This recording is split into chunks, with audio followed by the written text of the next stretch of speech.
नमस्कार दोस्तों, स्वागत है आपके अपने YouTube चैनल विकास स्टडी बांका में। तो दोस्तों, कैसे हैं आप सभी?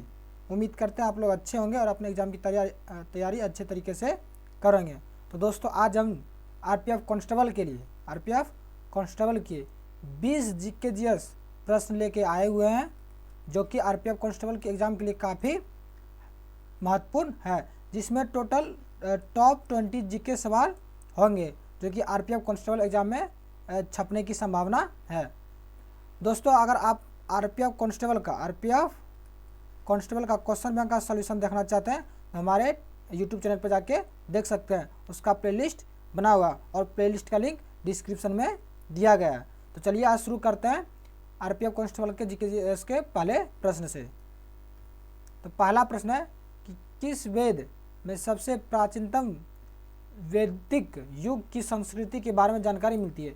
यानी प्राचीनतम वैदिक संस्कृति के बारे में जानकारी मिलती है। तो किस वेद में मिलती है? वह मिलती है ऋग्वेद में, यानी ऑप्शन नंबर ए इसका राइट आंसर हो जाएगा। और जो ऋग्वेद है सबसे पुराना वेद है। ऋग्वेद क्या है? सबसे पुराना वेद। और सबसे नया वेद कौन है? तो सबसे नया वेद है सामवेद, जिसमें संगीत की भी चर्चा की गई है। सामवेद में संगीत की भी चर्चा की गई है। अगला प्रश्न है, निम्नलिखित में से किसने हिंद स्वराज पुस्तक लिखी है? यानी हिंद स्वराज पुस्तक लिखी है। तो हिंद स्वराज पुस्तक जो लिखी है महात्मा गांधी ने लिखी है। ऑप्शन नंबर ए इसका राइट आंसर हो जाएगा। महात्मा गांधी की तरह एक जो और पुस्तक है जो बहुत प्रसिद्ध है, वह है the story of my experiment with truth. The story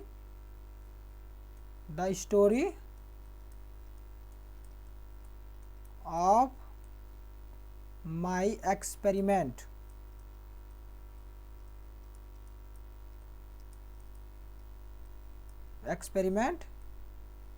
with truth, ये भी क्या है? महात्मा गांधी की प्रसिद्ध पुस्तक है। और जो सुभाष चंद्र बोस के द्वारा जो प्रसिद्ध पुस्तक है वो कौन सी पुस्तक है? The Indian struggle. यह भी परीक्षा में पूछा जाता है। द इंडियन स्ट्रगल किसके द्वारा रचित पुस्तक है? और जवाहरलाल नेहरू के द्वारा कौन सा प्रसिद्ध पुस्तक है? वह discovery of India. Discovery of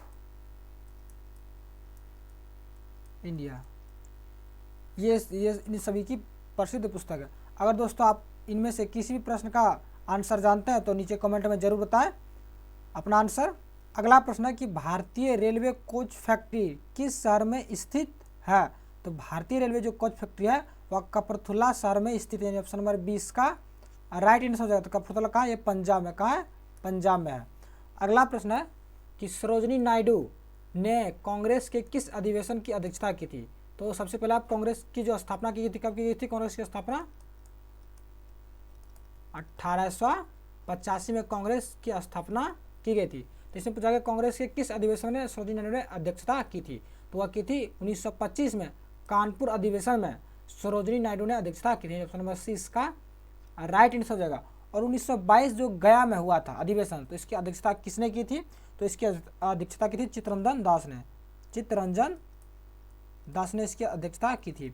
और कलकत्ता अधिवेशन की अध्यक्षता किसने की थी? 1928 में हुआ था, वह की थी मोतीलाल नेहरू ने। किसने? मोतीलाल नेहरू ने की थी। और ये जो कराची अधिवेशन की अध्यक्षता किसने की थी? तो कराची अधिवेशन की अध्यक्षता की थी वल्लभ भाई पटेल ने। सरदार वल्लभ भाई पटेल ने इसकी अध्यक्षता की थी। अगला प्रश्न है कि कर्क रेखा भारत के कितने राज्यों से होकर गुजरती है? तो कर्क रेखा भारत के 8 राज्यों से होकर गुजरती है। ऑप्शन नंबर ए इसका राइट आंसर हो जाएगा। तो कौन कौन सा राज्य है? तो पहला आपका हो जाएगा गुजरात, उसके बाद राजस्थान, उसके बाद मध्य प्रदेश, छत्तीसगढ़, झारखंड, पश्चिम बंगाल, त्रिपुरा और मिजोरम।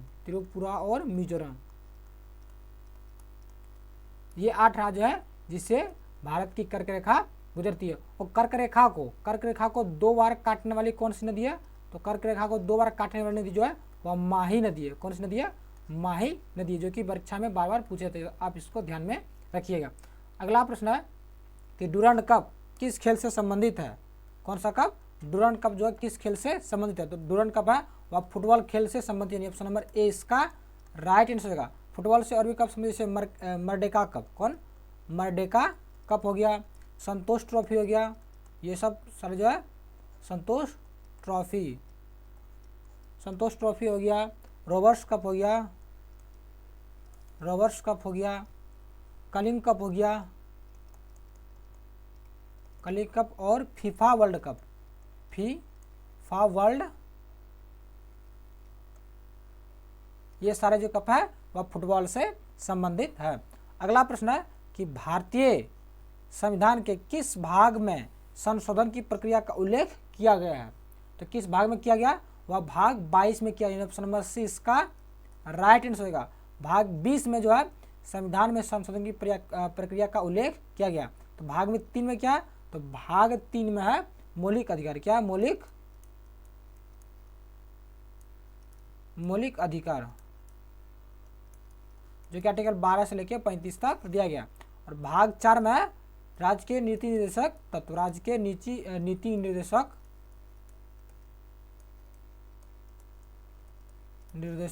तत्व भाग 4 में।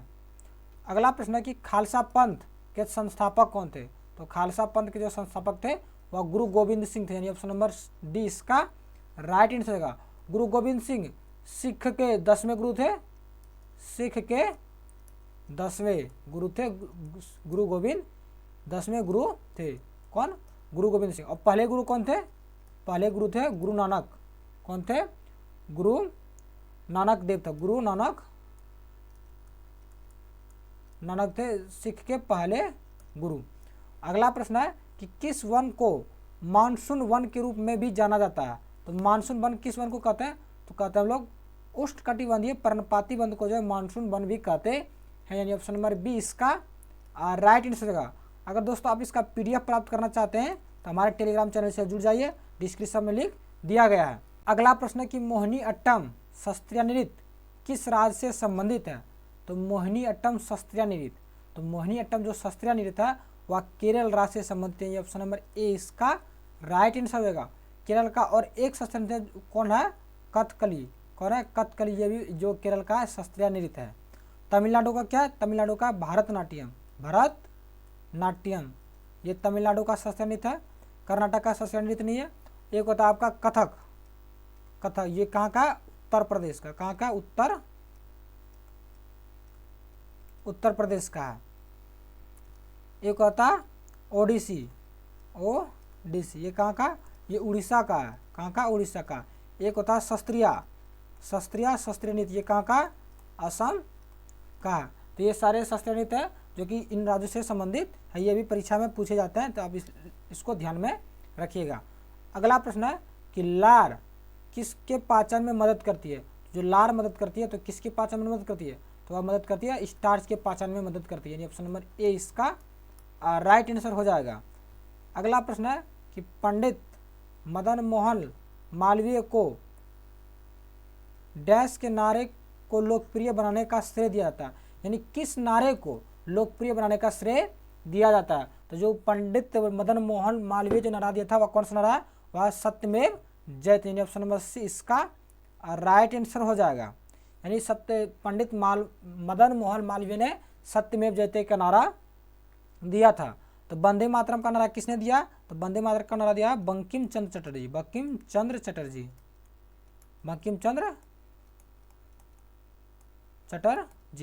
और जय जवान जय किसान का नारा किसने दिया? लाल बहादुर शास्त्री। किसने? लाल बहादुर शास्त्री ने जय जवान जय किसान का दिया था। और इनकलाब जिंदाबाद का नारा किसने दिया था? हर्षद मोहानी। इसमें भी दोस्तों जैसे जय जवान जय किसान का नारा दिया लाल बहादुर शास्त्री ने, इसमें भी एक और पूछा था जय जवान जय किसान और जय विज्ञान, इसमें जोड़ देगा जय विज्ञान भी। क्या जोड़ देगा? जय विज्ञान। तो इसका नारा किसने दिया था? इसका नारा दिया था अटल बिहारी वाजपेयी ने दिया था, यानी जय जवान जय किसान जय विज्ञान अटल बिहारी वाजपेयी ने दिया था। अगला प्रश्न है कि भारतीय संविधान में नागरिकता से संबंधित भाग किस देश के संविधान से प्रेरणा लेता है? यानी भारत में जो है नागरिकता से संबंधित जो है प्रावधान किस देश से लिया गया है? तो नागरिकता से संबंधित जो है जो प्रावधान जो लिया गया है वह ब्रिटेन से लिया गया। ऑप्शन नंबर डी इसका राइट आंसर हो जाएगा। ब्रिटेन से हम लोग क्या देखिए, यानी ऑप्शन नंबर डी इसका राइट आंसर का। संयुक्त राज्य अमेरिका से हम लोग मौलिक अधिकार लिए हैं, क्या लिए? मौलिक अधिकार लिए हैं। महाभियोग लिए हैं, जैसे राष्ट्रपति पर उपराष्ट्रपति पर महाभियोग चलाया जाता है, तो महाभियोग भी जो है कहाँ से लिया गया? यह भी लिया गया यूएसए से। न्यायिक समीक्षा यूएसए से लिया गया, न्यायिक समीक्षा ये यूएसए से लिया गया। और नागरिकता कहाँ से लिया गया? ब्रिटेन से, जो कि आर्टिकल 5 से लेकर कहाँ तक है? 11 तक है नागरिकता से संबंधित। अगला प्रश्न है कि भारत के निम्नलिखित में से किस राज्य में डी उत्सव मनाया जाता है? तो डी उत्सव जो किस राज्य में मनाया जाता है? तो इस मनाया जाता हुआ अरुणाचल प्रदेश में। ऑप्शन नंबर सी इसका राइट आंसर हो जाएगा। असम का जो प्रमुख लोक नृत्य क्या है? तो असम का प्रमुख लोक नृत्य है बिहू। कौन है? बिहू। और नागालैंड का क्या है प्रमुख त्योहार? हॉर्नबिल। क्या? हॉर्नबिल जो है प्रमुख उत्सव यहाँ का है नागालैंड का, जिसे त्योहारों का त्यौहार भी कहा जाता है। अगला प्रश्न है कि बोडो, डोगरी, संथाली और मैथिली संविधान में किस संशोधन में मान्यता प्राप्त भाषाओं की सूची में शामिल है? यानी किन संशोधन के तहत बोडो, डोगरी, संथाली और मैथिली भाषा को संविधान की सूची में शामिल किया गया है? तो वो जो किया गया था 52वां संविधान संशोधन अधिनियम 2003, यानी ऑप्शन नंबर 20 का राइट आंसर हो जाएगा। यानी 52वां संविधान संशोधन अधिनियम 2003 के तहत बोडो, डोगरी, संथाली और मैथिली भाषा को संविधान की अनुसूची में शामिल किया गया। जो सिंधी भाषा है हमारा, क्या है? सिंधी भाषा को भी संविधान संशोधन के तहत ही भाषाओं की सूची में शामिल किया गया। तो किस संविधान संशोधन के तहत? 21वां संविधान संशोधन 1967 के तहत जो है सिंधी को भाषाओं की सूची में डाला गया है। और जो है मणिपुरी,